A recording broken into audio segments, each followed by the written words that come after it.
Good afternoon, ladies and gentlemen, and welcome to the Brand Architects Group PLC full-year results investor presentation. Throughout this presentation, investors will be in listen-only mode. Questions are encouraged and can be submitted at any time using the Q&A tab situated on the right-hand corner of your screen. Just simply type in your questions and press send. The company may not be in a position to answer every question it receives during the meeting itself. However, the company will review all questions submitted today and will publish those responses when the meeting is finished, and will notify you when they're ready for your review. Before we begin, we would like to submit the following poll, and I'm sure the company would be most grateful for your participation. And I'd now like to hand over to Quentin Heim, CEO. Good afternoon. Good afternoon, everybody. Thank you very much for joining us. I'm joined by Tom. We're not in the same building. I'm in the Brand Architects headquarters. So I'll quickly introduce myself for those that haven't seen me present before. So I joined Brand Architects as CEO in May 2020, so height of the first lockdown. My background is very much within the sort of sales, marketing and exec positions. So prior to here, I was MD of Wipro for 10 years. And prior to that, I was marketing director at Coty, brand director at Swatch, head of marketing at Revlon, and also commercial director at KMI. Tom? Yes, good afternoon, everyone. So I joined the company a month after Quentin. My background, most relevant to Brand Architects, was at Procter & Gamble and also at Alliance Boots. So Brand Architects, for those that don't know us, is a British beauty challenger brand business, and we are focused on 4 key tenets. So the first one is insight-led problem-solving brands. That proposition has evolved over the last 12 months. And I'll come back to why we think it's important that we focus on problem-solving, solution-led brands. We do believe in an omni-channel route to market. So what that means is that D2C is extremely important, but we can't ignore offline and also e-com. We are an outsourced business, so we have no manufacturing facility. Most of our brands are made in the UK, although we do source gift and some singles from China.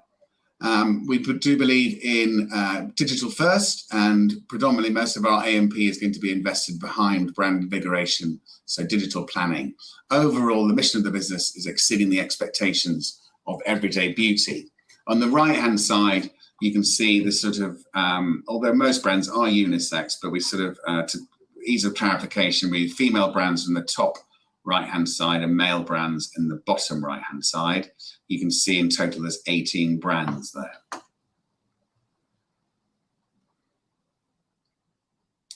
So giving you an overview of the year, one of the key successes of the year was the acquisition of Innovaderma, and in particular Skinny-Tan. So that has strengthened Brand Architects' foundations for growth, and Skinny-Tan in particular is margin accretive. So the group now has far greater scale with a lot of complementary capabilities.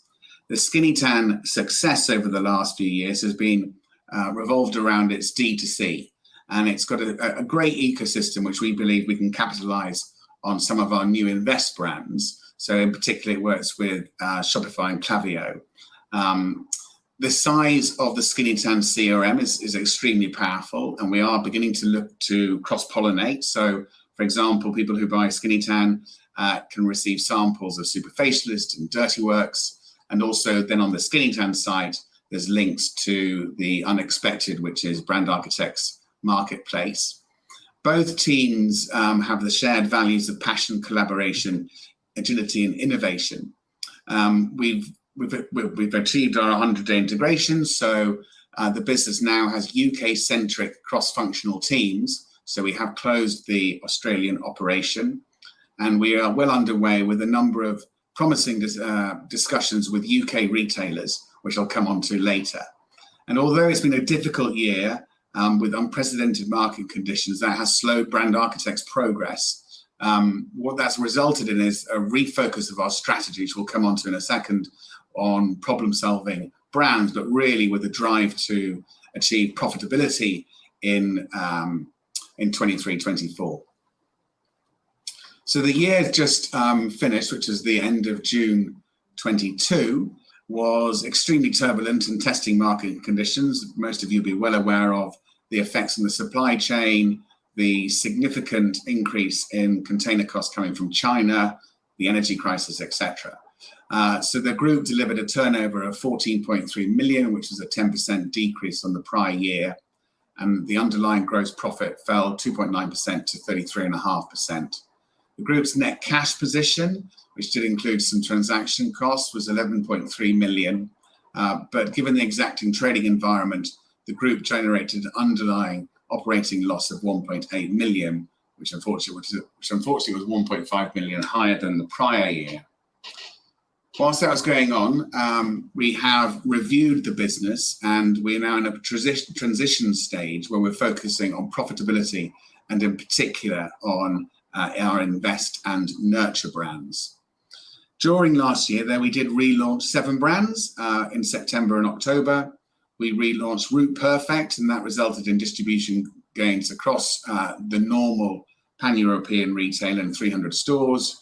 And also Route Perfect went into 300 Morrison stores.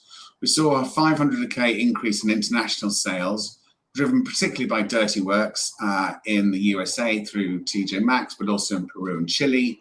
We saw strong UK distribution gains for Super Facialists. We launched 14 products into 500 Tesco stores, and we launched into 130 Morrison stores. But the other sort of major highlight for the year was the successful acquisition and integration of Derma, in particular Skinny Tan and its brands and team.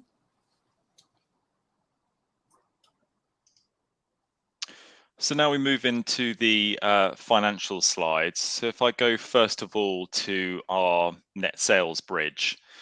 So this is going from our full year result last year to our results this year. So last year, the company delivered 15.9 million, and this year on a consolidated basis it delivered 14.3 million. This included 1 month of the Derma trading, so we acquired them at the end of May, so we had the full month of June included in our result. So the key elements bridging us from last year to this year are certain headwinds that we experience as a group. First of all, there was the delay in the relaunch of our brands going into store. So at the beginning of Q1, we had quite a soft Q1 versus the prior year, as our key brands Argan, Senspa, and also Happy Naturals and Kind Natured, where we relaunched those brands, there was a sell-through in store. However, the new product going into store was delayed, and so we missed some of those sales in Q1 that had a 0.7 million effect on the year. The other aspect was that we had certain pressures on our Dirty Works range in Sainsbury's and Dr. Salt's, where the retailers took the decision to rationalize some of the range, in particular Dirty Works skincare and accessories, and a truncation of the number of Dr. Salt SKUs in Tesco's that also had a 1.5 million lower revenue effect versus the prior year. Other smaller aspects were on Christmas gift, where the retailers in question chose a lower value selection versus the prior year that had a 0.2 million effect. And also our D2C in particular, and slightly within e-com as well, we had lower trade volume versus the prior year that had a 0.5 million drag on revenue.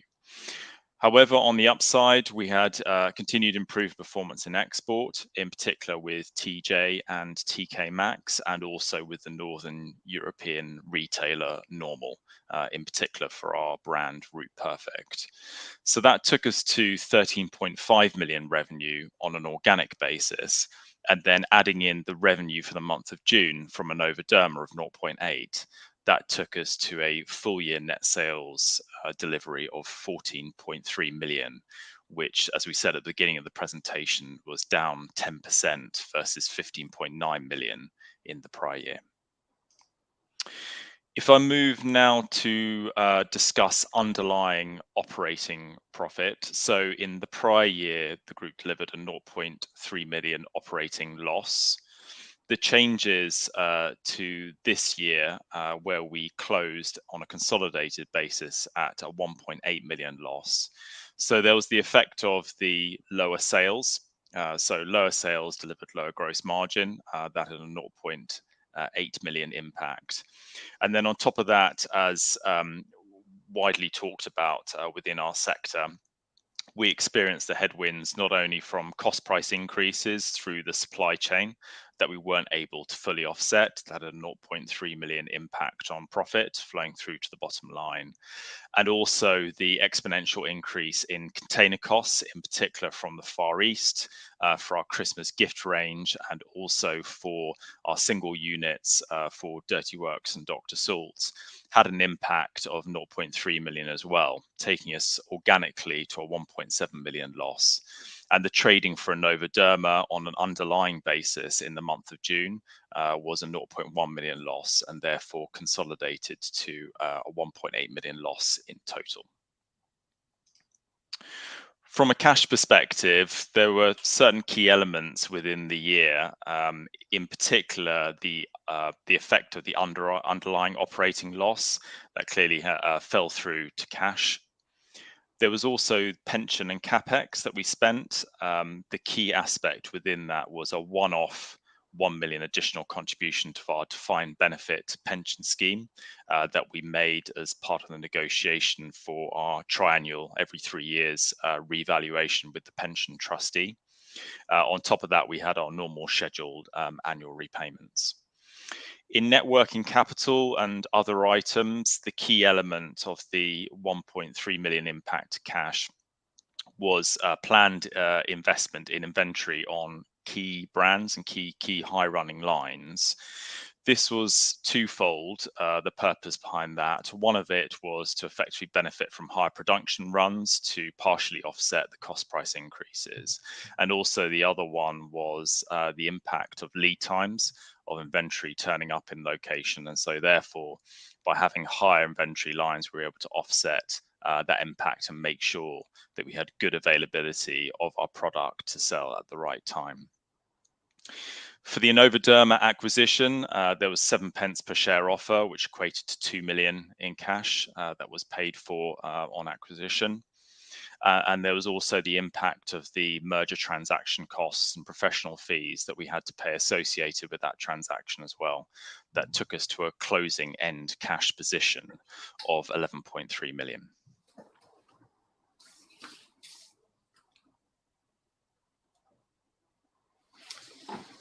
Thank you, Tom. The group strategy has transitioned into 3 key pillars. So brand development, brand reach, and ESG. And in particular, ESG really refers to the environment and sustainability. Brand development, as a business, we've taken stock of this year, and we're now looking to focus our efforts and resources on those brands and products that engender high levels of consumer loyalty and reflect our new business proposition, which is to focus on high-performance, problem-solving, solution-led brands. With that in mind, we then looked at the 18-brand portfolio and have reclassified them into 3 areas. So invest, nurture, and harvest, and they all have different roles to play. So the invest brands are, in particular, Superfacialist and Skinny Tan. These are brands that are already omnichannel. They are masstige in terms of positioning and therefore margin accretive. And we'll be looking to invest our not only time, effort, and resource into implementing sort of 360 marketing plans with a digital focus to accelerate those brands to achieve scale, both domestically and internationally. Nurture brands are like the likes of Solution and Mr. Haircare. These are brands with a lot of potential. They specifically meet the needs of a consumer. And why that's important for our future is that we believe that if we can start to move away from brands which are wash off, i.e. sort of washing and bathing, or gift, where there's less customer loyalty, if you start to provide or focus your efforts on those brands that are topically applied and actually solve a problem, you have a much more loyal consumer base. And that's a really important asset and what we want to strive to achieve going forward. Harvest brands have an important role to play. They are generally supported with price promotions, so they don't need that much resource other than the working capital, but they do absorb some of the overall group overheads. So we'll be constantly evaluating those nurture brands because the objective of the business over the next 3 years is to certainly rationalised to fewer brands, ideally about 5 or 6 within the portfolio. In addition, the tenets of brand development, so profitability and productivity. I think we've mentioned in the past that productivity is important. So where we can, we look to reduce the number of SKUs to make those products to make them work harder. And if you work harder, you get improvements in working capital, and also you can improve your shelf position, so you can move up physically or also online.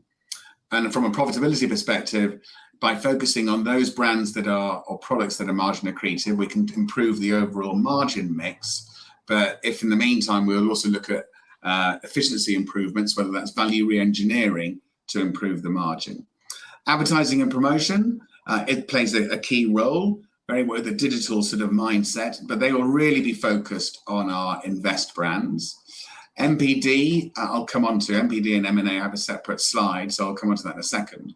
Brand reach in many ways means distribution. So, we believe that our brand should be available from an omnichannel perspective. So wherever she shops or how she shops or when she wants to shop, our products should be available with that mindset.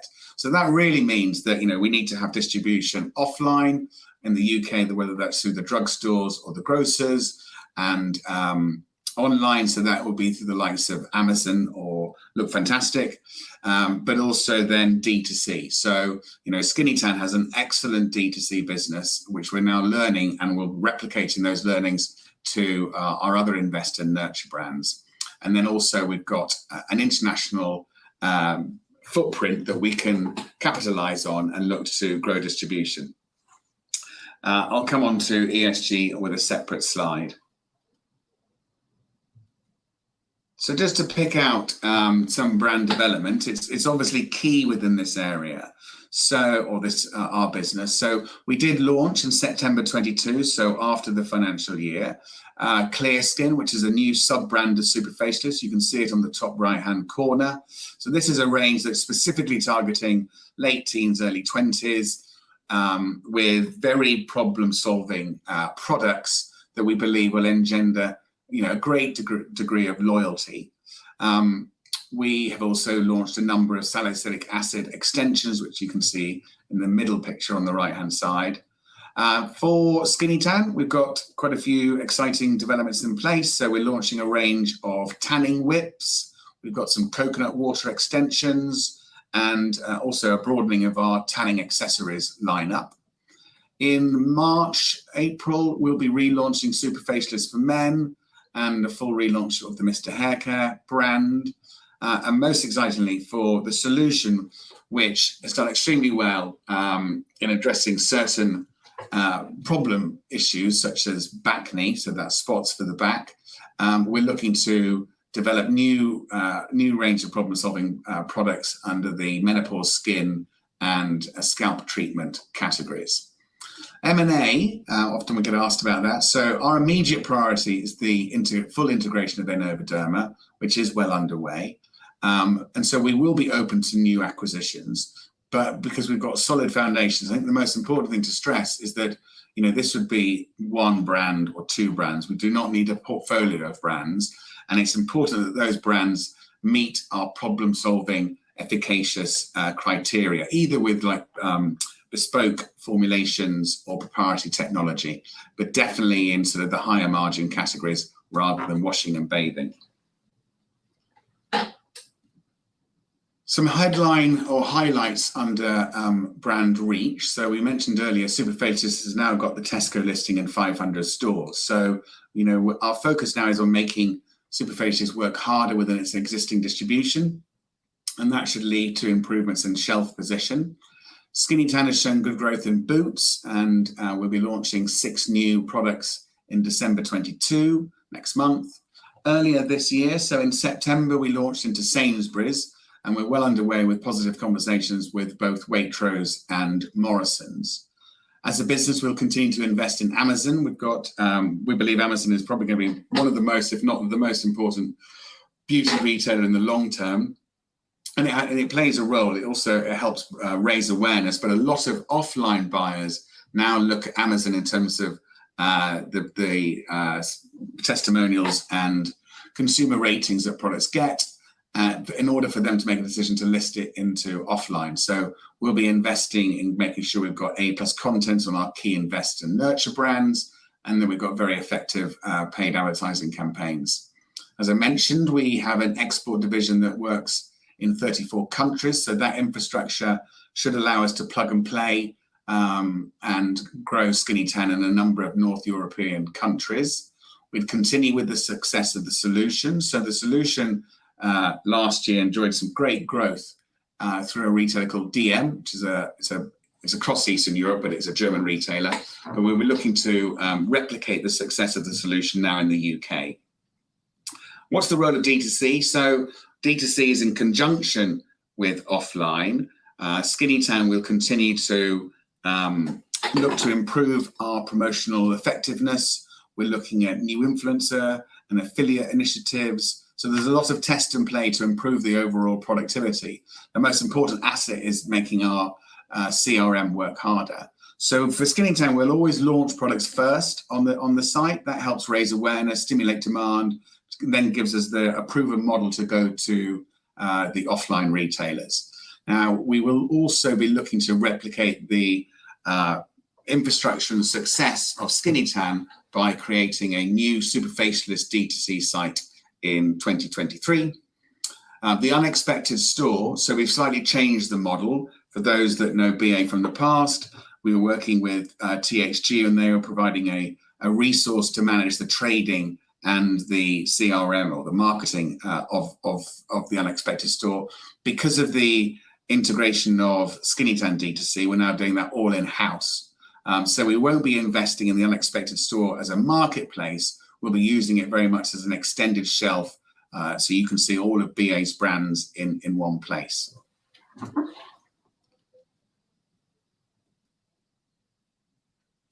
So good progress has been made against our sustainability code of conduct. So when we made our pledge, we just said that we will be moving away from all petroleum-based virgin plastic and reducing the use of secondary packaging, very much in line with most of the industry. So all of our relaunch it's been critical that we've taken on board those objectives, and you can start to see we've made some good improvements. So from a packaging, we want to reduce the footprint, so you use less card. We launched a hexapeptide eye serum, which is the same product, but 50% smaller in terms of carton size. Use of plastic, our 25 objective was that everything should be 100% recyclable. It now is. We also stated that 80% of our products will be using PCR, post-consumer recycled material. And you can see the brands on the right-hand side. We're now up to a total of 71%, so a little bit way to go, but we're confident we'll achieve that. We've also said that by 2025, all our carton will be FSC certified. We're currently at 49%. So the other good news this year is that 13 of the 18 brands are now animal test free, which has been certified by PETA. So I'm just going to conclude on the outlook. So we are facing a very challenging marketplace with exceptional macroeconomic headwinds, which most of you will be very familiar with. We are focusing on fully integrating Innovaderma and realizing the full benefits of Skinny Tan, both domestically and internationally. We have transitioned our strategy now to really focus on profitability, and therefore we'll be investing our resources into the invest and nurture brands only. As a business, we've changed the strategy to focus on highly efficacious problem-solving solution-led brands because we believe these command higher retail prices, engender strong consumer loyalty, and therefore deliver stronger margins. We will need to invest and accelerate our MPD program, and I'm excited by the progress we've made, in particular on Superfacialist. We will continue to review our OPEX base, and if we can improve profitability that way, we'll do so. But we are confident in our long-term strategy, which is to return to profitability and deliver value for shareholders. So that is the end of the presentation. That's great, Quentin. Thank you very much indeed for your presentation. Thank you to Thomas as well. Ladies and gentlemen, please do continue to submit your questions just using the Q&A tab on the right-hand side of your screen. But just while the company take a few moments to review those questions submitted already, I'd like to remind you that a recording of this presentation, along with a copy of the slides and the published Q&A, will be accessed or can be accessed via your Investor Meet Company dashboard. Quentin, I haven't given you a lot of time to review all the questions, but perhaps if I could hand back to you to ask you to read out the questions and give a response where it's appropriate to do so, and then I'll pick up from you at the end. Sure. So we've had 9 pre-submitted questions. So the first one is reference to Australia. Someone has asked about skinny tans missing from my local price line. So is it still ranged there? It's not still ranged there. Our focus really for skinny tan is on D2C in Australia. But the brand that's getting the most traction is Charles & Lee. In particular, if you're in Australia, you'll see it with extensive presence in Myer and David Jones. The second question is what's happening with Prolong? So Prolong is, I think it was announced before the acquisition. So there's a joint venture where we own 45% of the business. But it's no longer, it's run independently. So we have no day-to-day involvement, and the joint venture will see what happens. Question is, I've noticed recently a few brand manager roles being filled. Is work now being consolidated to the Teddington site? So yes, in terms of that integration plan, it was always the intention to bring certain people over from Australia and close the Australian setup. So the Australian setup is now managed through a combination of UK-based personnel and outsourced agency people within Australia. But we're very, we've had some people who've moved back or moved over from Australia to the UK operation and have settled in extremely well. The next question is about MPD, any new brand refreshes, benefits of scale. So I've touched on some of them. Really, we look to do MPD on our invest and nurture brands, but unless it's sort of more from a tactical perspective with regards to the nurture brand. So yeah, there's an exciting pipeline in place. The next question was about talk through new sales. Has progress been made to new sales and new channels? I think I mentioned it earlier. So in particular on Skinny Tan, we are well underway with conversations with the UK grocery and also with some international partners, both in Northern Europe and Northern America. The next question is also regarding new sales opportunities, so it's slightly a repeat of the prior one. And then the question is, any luck using Skinny Tan's database for sales offering for other brands, collaboration of bundles? So yeah, we are doing that, as I mentioned earlier. So, on the Skinny Tan, we are sampling some of the brand architects, so the likes of Superfacialist, Dirty Works, The Solution. Also, Skinny Tan is available on the Unexpected store. So there is quite a lot of cross-pollination, and we'll continue to do that. But very much when we launched the Superfacialist D2C site, we see that both of those and Skinny Tan being very compatible. So we'll drive traffic between the two. The next question is about the 100-day plan. What went well, what didn't go well? And then given current trading difficulties, do you see distressed brands further M&A opportunities? I think I've answered those within the presentation. So M&A opportunities, we are focused really on the integration. Going forward, we will be looking to use the cash in the balance sheet for further opportunities. It's not an immediate priority. Did the integration go well? I mean, I think it went well. It was a very professional handover from the old IDP personnel, so we were very grateful for that.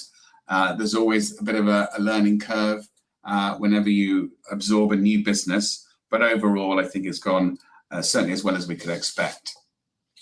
And the last question, which I think was asked last time about these broadcasts not being very Australian friendly. And I do apologise because we did say we'd look at that. So next time we'll try and find a time that's suitable for both countries. Tricky when it's 11 hours different. So they were the 9 questions that were pre-submitted. If you submit any other questions, we're happy to answer those and come back through IMC. That's great. Thank you very much indeed, Quentin. Obviously, we've got questions from Graham, Robert, Fiona, and as you quite rightly said, we'll provide those, package them up, and then any responses that we can publish, we'll notify the investors in due course. I know investor feedback will be important to you and to the company. I'll shortly redirect those on the call to give you their thoughts and expectations. But I wonder, before doing so, if I may, just ask you for a few closing comments before we redirect investors for their feedback. Well, thank you for your time. Thank you for your support. It has been a very difficult year, but in many ways, we're excited about the changes that we put in place. Skinny Tan's a great addition to the brand architects portfolio. We think we can certainly learn, certainly from the D2C perspective. But we have a clear vision of where we want to get to. It's all about moving away from sort of fragrance indulgent-led categories, which are mainly wash-off products, to focus on providing solutions to problems with highly efficacious and margin accretive brands of the future. And so, we are excited about that journey and with a very much a focus on profit, which we believe will happen in 23-24. That's so great. Thank you for your time. Perfect. Quentin, Thomas, thank you very much indeed for updating investors this afternoon. Could I please ask investors on the call not to close this session, as we'll now automatically redirect you for the opportunity to provide your feedback in order that the company can really better understand your views and expectations. This may take a few moments to complete, but I'm sure will be greatly valued by the company. On behalf of the management team of Brand Architects Group PLC, I'd like to thank you for your attendance this afternoon. Good afternoon to you all.